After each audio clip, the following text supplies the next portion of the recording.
So, kumusta mga kanoyse? Welcome back sa ating YouTube channel, Filipinoyse. So, ngayong araw, another update na naman tayo dito kay Mayor Alice Go. 500,000 views to men. So, panoorin natin to. Ang video ito from Kasaysayan Pinoy.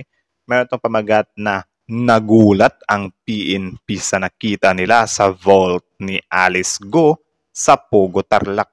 So, yan yung panonoorin natin bago natin simulan. Kasaysayan Pinoy, supportahan nyo yan. Tapos, syempre, kung trip nyo ng mga ganitong reaction video may kasama kayo manood, huwag nyo na rin kalimutan supportahan yung YouTube channel natin, Filipinoyse. So, hindi na natin ito patatagalin pa.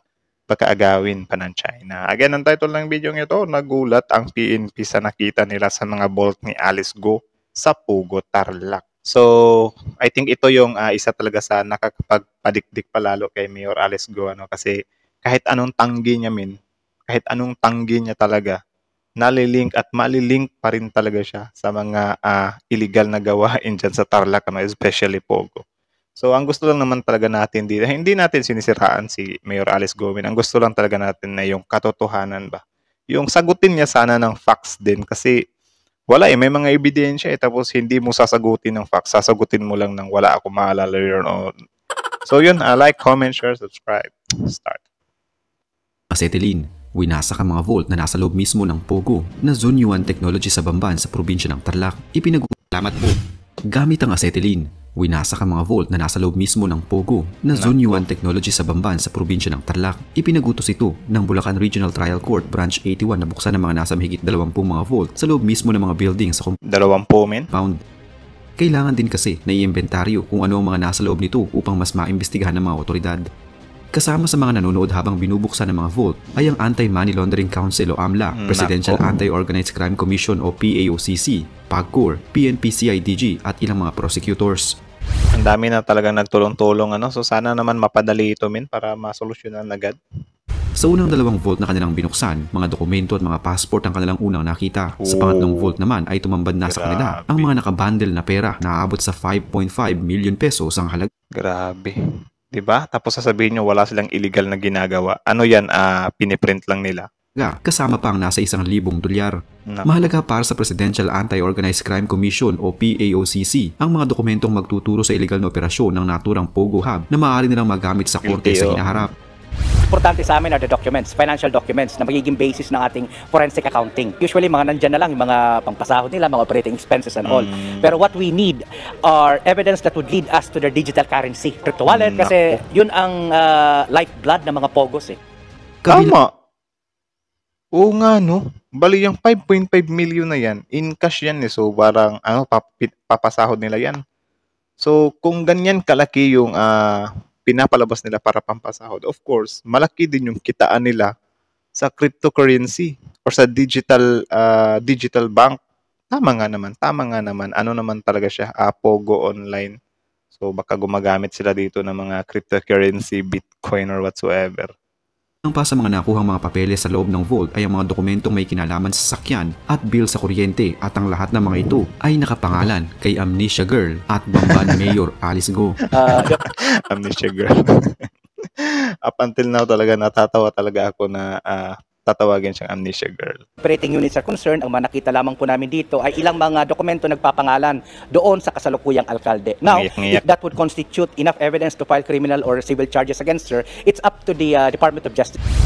Matapos nito ay 16 na vaults pa ang kanilang sumunod na binuksan sa parehong compound pa din. Sa unang vault ay nakakuha sila ng isang pares ng nakaplastic pang posas at isang retractable na baton o isang uri ng pamalo. Ayon sa spokesperson ng Presidential Anti-Organized Crime Commission o PAOCC na si Dr. Winston John Casio, posible umanong ginagamit ang mga ito sa mga nagtatrabaho dito na hindi nakakakuha ng kanilang quota o target sa isang araw. Maaaring pinupusasan umano ang mga ito, binubugbog, pinapalo ng baton at binabatukan sa tuwing sila ay hindi nakakatarget sa dapat nilang ma-achieve. Ano ba yan? Yan ba yung mga trabahante din nila na Chinese lang din? Parang pala yan? Taste your own medicine pala yan? Maaari ding verbal abuse at kung ano-ano pang klase ng parusa at abuso ang ginagawa sa mga nagtatrabaho dito o empleyado na hindi namimit ang kanilang target. Sa ibang mga vault naman ay nakita nila ang mga seed braces o ang mga cards na naglalaman ng mga passcodes at PIN upang buksan ang mga digital at cryptocurrency wallets kung saan doon nakaimbak ang perang nagagawa ng Pogo. Bitcoin. Sa ibang vault ay diba? Tapos yung mga nalilink pa nila or yung mga naipapadala na nila na mga impormasyon wala na. Malaki na talagang epekto yan sa Pilipinas, men. Nakakuha pa rin sila ng mga nasa 23 million pesos na cash na Grabe. maaaring operation funds umano ng kumpanya. Wow. Nakakita din sila ng ilang mga cellphones Burner yan. sa loob ng ilan sa mga vaults. Mayroon din silang nakuhang mga sari-saring mga flash drive sa ilang vaults at ilang mga dokumento kabilang na nga dito mga rehistro ng mga sakyan at mga immigrations at DOLE IDs. Grabe, ano? Kompletong-kompleto, Tapos yan, hindi daw alam ni Mayor Alice Go na merong mga ganyang ino-operate dyan. Pero sa kanya nakapangalan, iba. Isinalang ang mga ID sa pagsusuri sa iba't ibang mga ahensya ng gobyerno upang matukoy kung legal ang mga ito.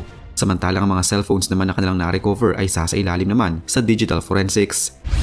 Kinwestiyon ng alkalde ng Bamban na si Alice Go sa kanyang pagkakasangkot sa naturang Pogo Hub sa kanyang nasasakupang lalawigan. Subalit ayon sa kanya, wala umano siyang kinalaman sa nasabing illegal na mga aktibidades sa compound at lalong hindi niya ito pag-aari. Ayon pa sa kanya, nagbenta lamang umano siya ng sakyan sa isa sa mga empleyado sa Pogo Hub na hindi pa umano napapalitan ng pangalan hanggang sa... Grabe. Coincidence lang yun, guys. Yung pinagbintahan mo talaga ng sasakyan mo, nandyan sa Pogo Hub. Tapos hindi pa pinapalitan yung pangalan. Grabe yun, Kasi kung ano ka, mayaman kang tao, nakabili ka nga ng sasakyan, di ba? Tapos yung pagpa-change name lang of ownership, change ownership ata yun, di mo pa magawa. Yung sa motor nga, mas techy na tayo ng ganyan Gusto natin palitan agad yung pangalan para talaga, masabi talaga natin. Tapos yan, sasakyan. Milyon yung pera ng nakabili sa'yo. Tapos di nagawang papalitan yung pangalan. Talaga ba? Or maybe, pwede din namang totoo. Pero, I don't know kayo. Ano ba sa tingin nyo? Naniniwala ba kayo doon na hindi lang napalitan? Comment down below. Ngayon, noong taong 2020 naman, naghanap siya ng mga negosyante na pwedeng umupa sa mga lupa na pag-aari niya sa Bamban dahil umano sa husay niya sa pagsasalita.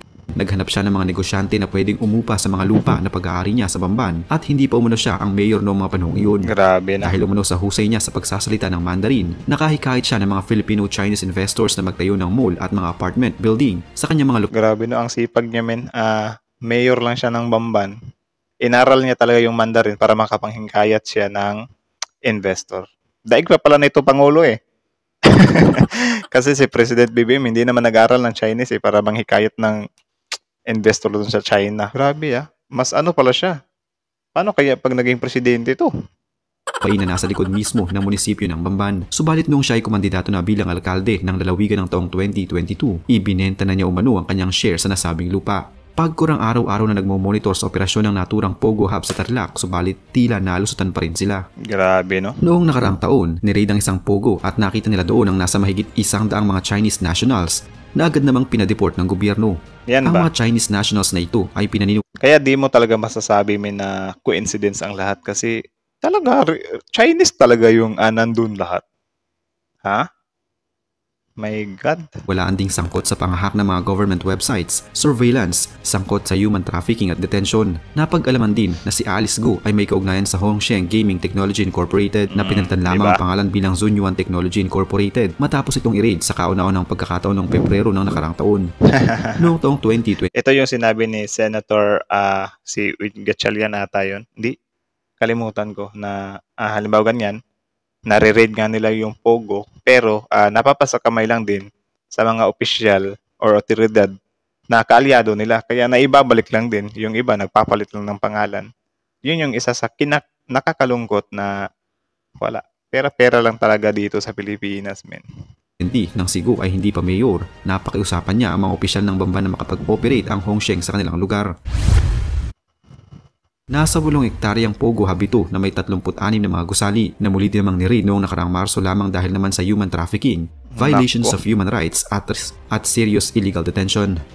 May hawak na ilang mga opisyal na dokumento si Sherwin Gatchalian na nagpapakitang may kaugnayan Sigo sa Hongsheng Gaming Technology Incorporated na nagpalit ng pangalan at ginawang Zunyuan Technology Incorporated. Yan pala yun si Sen Gatchalian. Tapos ang kanilang pasilidad sa barangay Anupul sa Bamban Tarlac ay na-raid noong nakaraang Pebrero 2023. Noong Sigo ay hindi pa isang mayor at tipikal pa lamang na residente ng Tarlac ng taong 2020. Napakiusapan niya ang Bamban Municipal Council na mag-operate ang Hongsheng Gaming Technology Incorporated sa kanilang lalawigan. Ang naturang pasilidad ay nasa 8 hektaryang lawak at may 36 na mga gusali.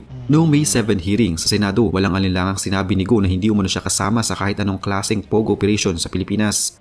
Ika nga ni Congressman Nograles, walang spy na amin. Ang mga papeles at dokumento na isinusumite at ipinapakita ni Go sa mga mamabatas ay halos hindi magkakatugma. Paulit-ulit lamang din umano ang sinasabi ng alkalde ayon kay Senador Loren Legarda. Nako po. Pinipilit ni Go na siya ay isang tunay na Filipino subalit ang mga papel na hawak niya na nagpapatunay dito ay medyo nakakalito at hindi tugma-tugma. Ang pagiging tunay na Filipino ay isa sa mga basic na requirements na hinahanap ng COMELEC o Commission on Election para sa mga Filipinong nagnanais tumakbo sa isang posisyon. Tama. Subalit sa kaso ni Go, paano niyang nagawang manalo bilang mayor ng Bamban sa Tarlac at maungusan ng mga tunay na Pilipinong kandidato noong nakarang 2022 elections. Yan yung isa sa nakakalungkot. Kasi yung mga kapwa Pilipino natin, wala na, hindi na binuboto yung kapwa Pilipino nila. Mas gusto pa nila yung dayuhan. 'Di ba? Pero yun nga, syempre, hindi din natin sila masisisi kasi nabulag nga sila, 'di ba? Hindi naman pumutok yung issue yan nung panahon ng election. Kaya siguro, naano lang din sila. Or ano ba, tawag dyan, may something din ba yung kalaban niya kaya hindi binoto ng tao or nadala sa whatsoever. Dapat din na ang mga kandidato bilang mayor o kahit anumang posisyon sa local government ay dapat na mga natural-born Filipinos tulad na lamang din Diba? ng mga nasa matataas na posisyon sa ating gobyerno. Pero paano nga ba ang isang babaeng Chinese na ito na bigla na lamang sumulpot sa kung sanang siyang kumalap ng may pinakamaraming boto noong 2022 elections at nahalal na nga bilang alkalde ng Bamban? Hindi ba't nakakapagtaka naman talaga ito? Nanalo siya at lumamang bilang isa lamang independiente ng 468 na boto laban kay Joey Salting mula sa Independent pa! Partida! Nationalist People's Coalition na nakakuha lamang ng 16,035 na boto. Paano niyang natalo ang mga ito nang ilan ay mula pa sa mga matatag na partidong politikal na kilala ng buong bansa noon pa mang unang panahon? Habang lumilipas sa mga araw at mga hearings, tila mas lumalabo pa ang mga paliwanag ni Go tungkol sa kanyang tunay na pagkatao. Tama. Pero kasunod nito ay tila lumilinaw naman sa madla kung ano ang totoong nangyayari. Sa pagkakadawit ni Go sa anumalyang kanyang kinakaharap sa kasalukuyan, tiyak na maraming mga ehensya ng gobyerno ang mananagot at babatuhin din ng mga maanghang na tanong na dapat nilang sagutin ng malinaw at maayos. Tama eh. Dapat talaga man if ever halimbawa ganyan yung sa PSA. PSA to saan kayo nagmula yung mga birth certificate niya eh. Kapag napatunayan talaga natin men na may ginawa silang kalokohan dyan, panagutin talaga men. Pagbayarin talaga sila kasi biruin mo, birth certificate, pwede na siyang ma-fabricate. 'Di ba? Isipin niyo na lang yan, men. May mga biglang pumupunta dito, nagkakaroon lang ng birth certificate kasi maluwag lang. 'Di ba? Biruin niyo, paano nangyari 'yun? Hindi naman pala kasal yung mag-ina, yung nanay at tatay niya, pero ang nakalagay doon, married.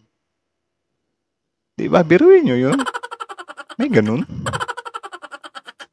Maraming mga kilalang opisyal ng gobyerno ang madadamay at isa-isang madadawit sa kasalukuyang tensyon sa Pilipinas. Dapat lang Pero panagutin kung kayong yan. tatanungin mga paps, dapat nga bang itigil o iban na lamang ang pogo sa Pilipinas na siyang pangunahing layunin ni Senador Sherwin Gatchalian o dapat pa rin itong magpatuloy? Huwag kalimutang mag-iwan ng inyong komento o matalinong opinyon sa So, yun from Kasaysayan Pinoy. Supportahan nyo yan, guys. Original video link in the description box below. Tapos, syempre, bago nyo iwan yung YouTube channel natin, huwag nyo na rin kalimutan mag-subscribe sa YouTube channel natin, Filipino IC.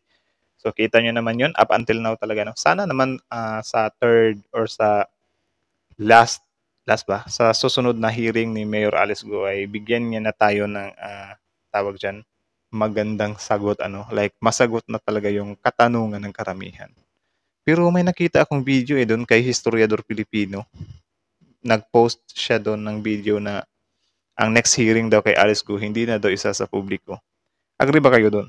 Na hindi na isa publiko. 'Di ba? Parang mas lalo tuloy tayong magwa-wonder. Okay lang naman siguro isa publiko pero dapat talaga siya tawag diyan, panagutin talaga at ayusin talaga nila yung investigation nila or whatsoever. Para naman hindi tayo nagmumukhang eng-eng dito na yun nga nahuli na nga pero kalaunan nawawala lang din, nalilimutan lang din. 'Di ba? Yan yung dito yung mga trials kasi dito or mga dinadala dyan sa Senado, wala na tayong update after niyan. Halimbawa doon kay Senior Aguila, wala na tayong update sa kanya. Nasa na kaya yun? Baka bumalik na yun doon sa or nakulong na, nabulok na whatsoever.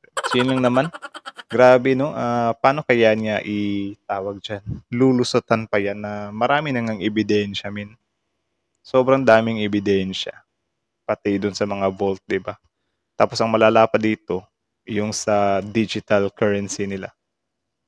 Grabe. Cash pa nga lang, sobrang laki na na-recover nila eh. Paano na lang kaya sa digital currency nila or sa digital banks nila, 'di ba? For sure mas malaki yan. Kaya siguro di din maiwasan ni Mayor na i-approve yan. Kung totoo man yung mga aligasyon sa kanya, 'di ba? Tapos tapos yun, natawa din ako dun sa nag-aral talaga siya ng Chinese para makahatak ng investor Ang sipag Daig pa yung presidente sa pag-aangkat ng investor eh. Inaral talaga yung dialect, or language, no? So, yun lang naman guys. Kayo, ano masasabi nyo dito? Comment down below. Tapos yun, pag-usapan natin yan sa comment section. So, again, Kasaysayan Pinoy, Filipino is Like, comment, share, subscribe. Filipino is out.